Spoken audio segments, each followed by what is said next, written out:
When I started running, I noticed that my right breast felt a little bit different. There was like a twang of pain in my breast. So I made the appointment and had the sonogram. And on the sonogram, they found 3 suspicious lumps. The way I was feeling at that time was shock, because there was nothing to indicate that I was sick in any way. There was a piece of me that had some relief in that we detected it early, and that, we had the ability to actually do something rather than finding out, much later and not having any ability to do anything. When I was 25, I had a lumpectomy, and thank God that was benign. And then after watching Christina Applegate on Oprah, I requested a mammogram. I was there for hours. They kept calling me back in, and I was watching women come in and women come out.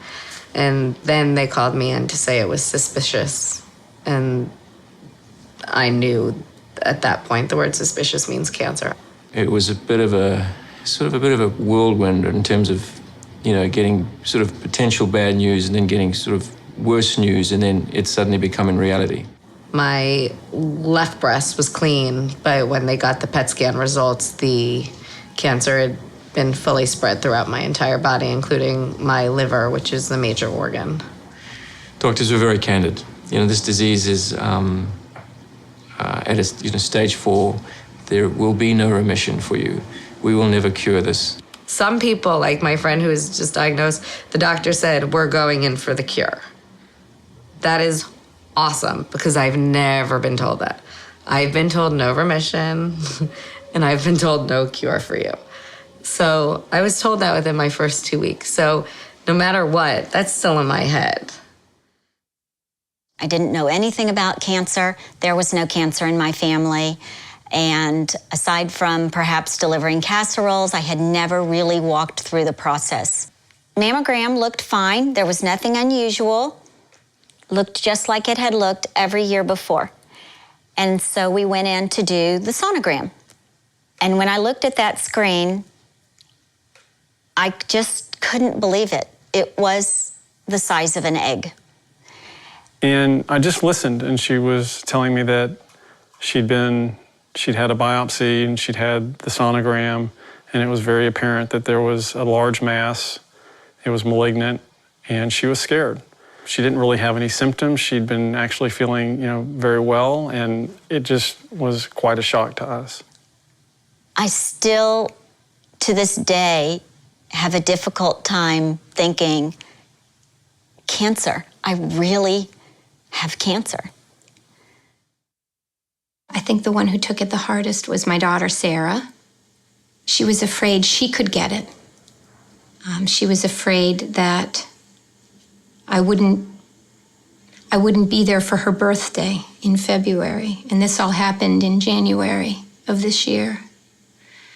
She was kind of talking to me a little bit about what was happening, because I was still really scared, and she said that she might have to have chemotherapy, and I was really scared because I heard that made you lose your hair, and it was pretty painful.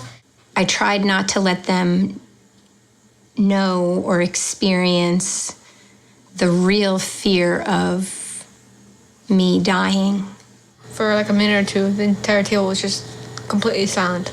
Like, we were so shocked. We couldn't really understand what was going to happen. We had no idea what life was going to be like.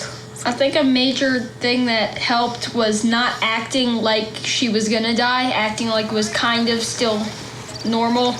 You kind of just have to keep praying and telling yourself that it's all gonna get better. I have a 4-year-old, so I am like full on for her.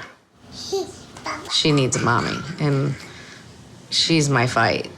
People are like, you're gonna be around forever, but I'm so realistic about it. So I write her letters, so I want her to know things. I write down every big event that happens in her life. First day she skinned her knee, first time she walked, first time on a bike. The two have an incredible bond, and she spends a lot of time with Naomi, and intentionally so, because her time is limited. Like, I don't want Gary to be alone, you know.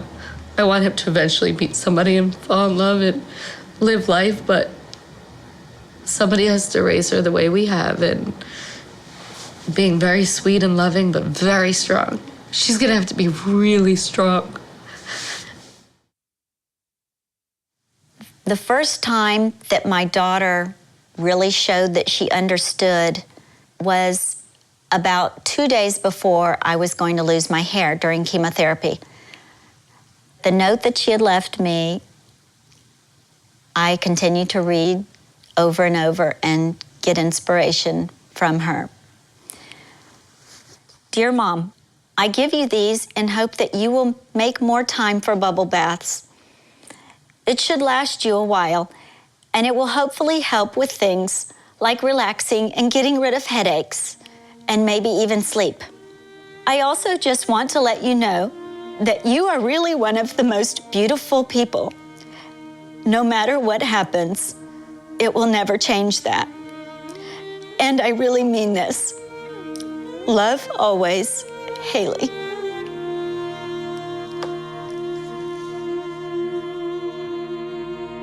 I think if Nancy had been diagnosed 10 years ago, her outcomes would have been very different than they were with the treatments that she received.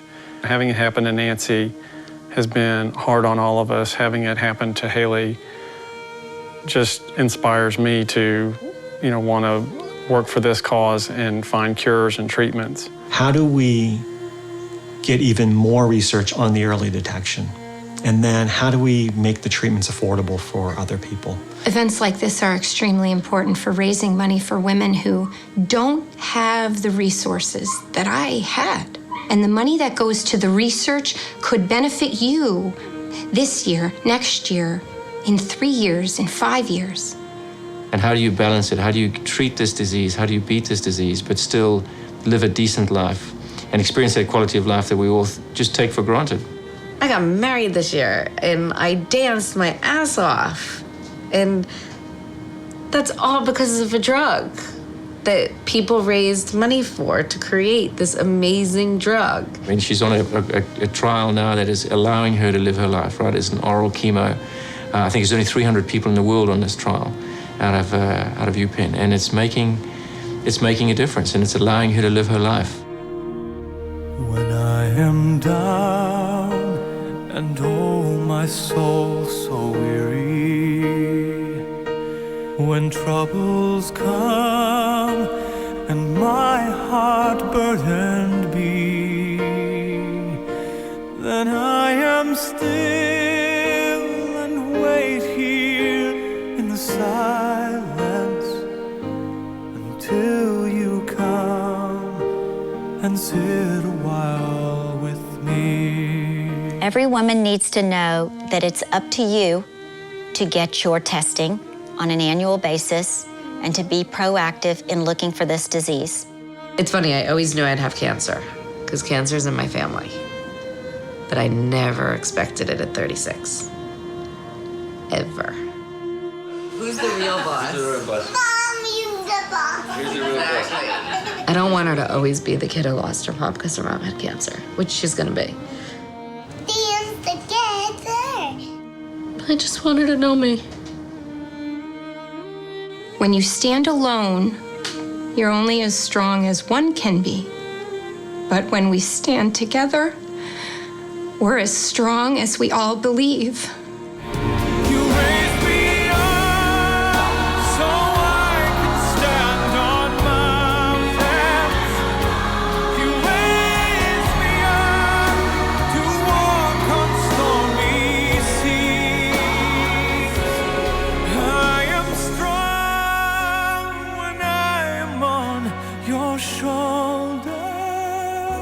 While we have so much knowledge today and more every day, there is so much more that needs to be done. There has to be a cure. There is a cure. There will be a cure. We just have to find it. We just have to get there. It's about being there for each other. It's about being there for your community. It's about being there for your family. It's about being there for the people that you love. And that's why you need to give.